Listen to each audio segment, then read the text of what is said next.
Halo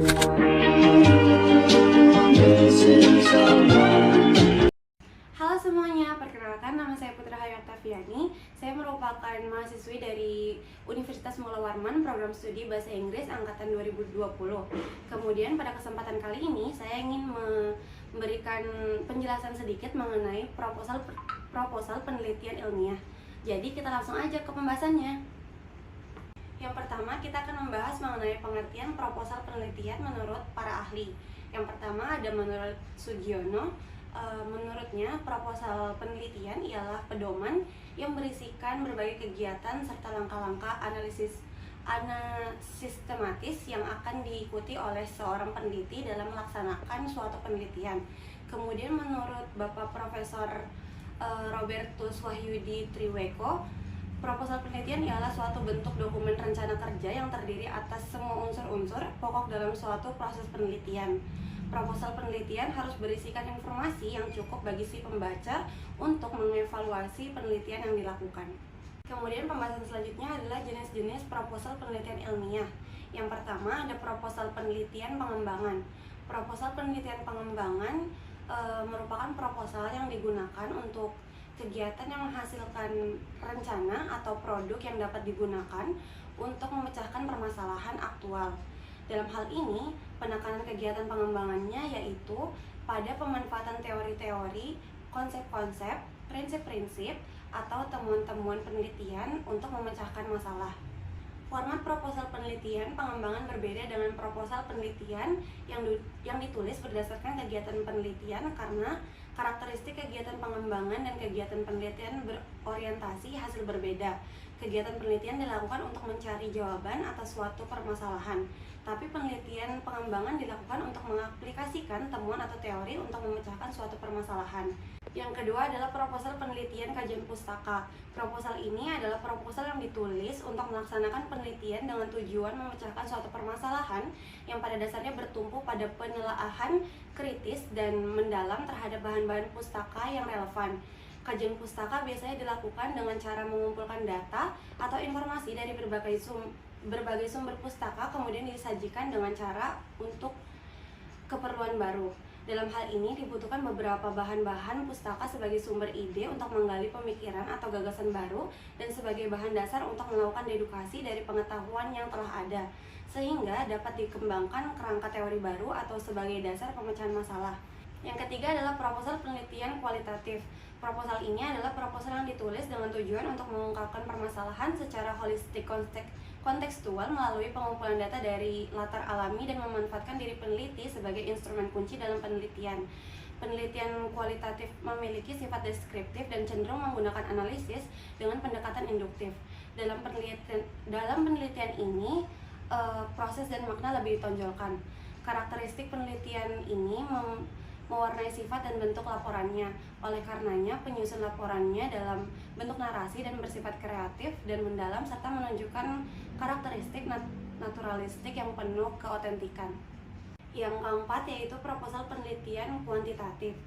Proposal ini adalah proposal penelitian yang ditulis dengan menggunakan pendekatan deduktif-indukatif, yaitu pendekatan yang diawali dari suatu kerangka teori, gagasan para ahli, ataupun pemahaman peneliti berdasarkan pengalamannya. Berdasarkan hal-hal tersebut, selanjutnya dikembangkan menjadi permasalahan-permasalahan diserta upah pemecahannya yang diajukan untuk memperoleh pembenaran dalam bentuk dukungan data empiris di lapangan. Kemudian yang selanjutnya adalah tujuan proposal penelitian ilmiah. Tujuan dari proposal penelitian adalah untuk menyajikan dan membenarkan kebutuhan untuk mempelajari masalah penelitian dan untuk menyajikan cara-cara praktis di mana studi yang diusulkan harus dilakukan. Proposal penelitian berisi tujuan literatur yang luas. Proposal tersebut harus memberikan bukti persuasif bahwa ada kebutuhan untuk studi yang diusulkan. Selain membenarkan alasan, proposal menjelaskan metodologi terperinci untuk melakukan penelitian yang konsisten dengan persyaratan profesional atau bidang akademik dan pernyataan tentang hasil yang diharapkan atau manfaat yang diperoleh dari penyelesaian studi. Secara lebih spesifik dapat dikatakan bahwa tujuan proposal penelitian yang mendasar adalah menggarisbawahi bidang-bidang studi terperinci dan memastikan bahwa proposal penelitian yang disusun layak. Kemudian kita akan membahas mengenai cara membuat proposal penelitian ilmiah. Yang pertama, munculkan judul untuk proposal Anda. Judul Anda akan bervariasi berdasarkan jenis penelitian yang Anda lakukan, tetapi secara umum buatlah judul yang ringkas dan deskriptif. Setelah membaca judul Anda, pembaca akan tahu apa yang diharapkan dari proposal tersebut. Begitupun proposal Anda juga harus jelas dan akurat. Misalnya gunakan judul singkat dan informatif seperti Tulah Abad Pertengahan dan Gerakan Menuju Humanisme. Yang kedua, membuat halaman judul. Halaman judul memperkenalkan judul proposal Anda, nama Anda, serta institusi utama yang terhubung dengan Anda. Yang ketiga, meringkas proposal Anda dalam abstrak. Abstrak adalah ringkasan masalah yang dibahas dalam proposal Anda. Solusi dan sasaran yang Anda usulkan juga harus dimasukkan bersama dengan persyaratan pendanaan yang diproyeksikan. Yang keempat, buat daftar kata kunci yang akan muncul dalam proposal. Pilih 4-5 kata yang mengungkapkan poin utama dari makalah Anda. Disarankan tentang topik Anda dan juga istilah yang terkait erat. Kata kunci harus berupa frasa yang mungkin dicari banyak pembaca. Memilih kata kunci yang tepat akan memastikan bahwa proposal Anda muncul di mesin pencarian untuk pembaca yang dapat memanfaatkannya. Kelima, sertakan daftar isi. Proposal penelitian yang lebih panjang sering menyertakan daftar isi pada halaman ketiga, yang mendaftar setiap bagian utama dari makalah Anda.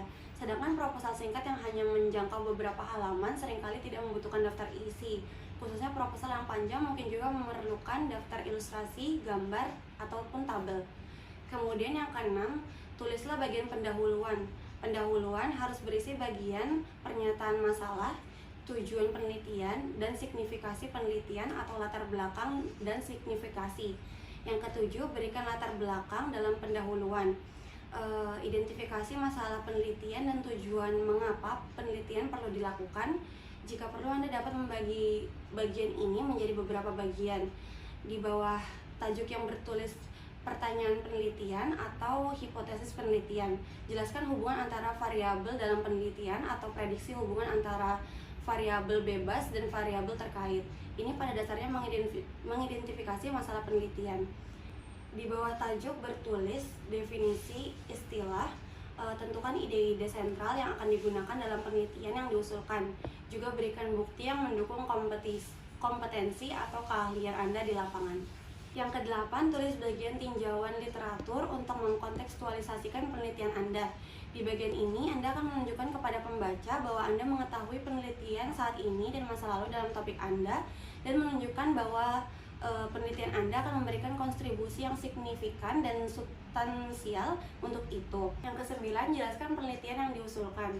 Bagian ini adalah jantung dari proposal yang harus mencakup semua informasi tentang metodologi atau pendekatan yang Anda usulkan. Bagian ini juga dapat berjudul metodologi. Berikan penjelasan lengkap tentang penelitian yang Anda usulkan. Pengaturan dari informasi dalam bagian ini akan tergantung pada apakah penelitian Anda kualitatif atau kuantitatif. Anda mungkin akan memiliki subbagian seperti desain penelitian, instrumentasi, prosedur, pengumpulan, dan analisis data. Yang ke-10, jelaskan sumber daya kelembagaan yang relevan. Jika Anda merencanakan penelitian ini dengan latar belakang kelembagaan, sertakan bagian deskripsi sumber daya kelembagaan yang relevan untuk menggambarkan apa yang dapat ditawarkan oleh lembaga Anda. Identifikasi informasi seperti kompetensi atau kontribusi lembaga sebelumnya dalam bidang penelitian, layanan pendukung universitas, atau fasilitas penelitian lembaga. Yang ke-11, daftar referensi. Sertakan halaman referensi terpisah yang merinci semua referensi yang telah Anda gunakan sejauh ini dalam mengidentifikasi masalah dan membentuk hipotesis penelitian. Yang ke-12, identifikasi personil. Bagian ini harus berisi informasi biografis mengenai kontributor utama penelitian. Perhatikan bahwa bagian ini tidak selalu termasuk, terutama untuk proposal yang lebih pendek. Nyatakan keahlian dan tanggung jawab masing-masing kontributor. Kemudian yang ke-13, sertakan lampiran. Jika perlu, lampiran umum untuk sebagian besar jenis proposal penelitian. Mereka termasuk dokumen pendukung yang diperlukan bagi pembaca untuk memahami proposal tersebut. Anda akan sering merujuk ke lampiran Anda sepanjang proposal, memberikan pembaca kesempatan untuk membalikannya dan membacanya. Yang ke-14 yaitu proyeksi anggaran. Tunjukkan biaya yang Anda butuhkan untuk mengantisipasi sumber pendanaan yang untuk memenuhi dan menemukan item yang dibayar oleh sumber pendanaan lain. Setiap biaya harus mencakup informasi yang membenarkannya.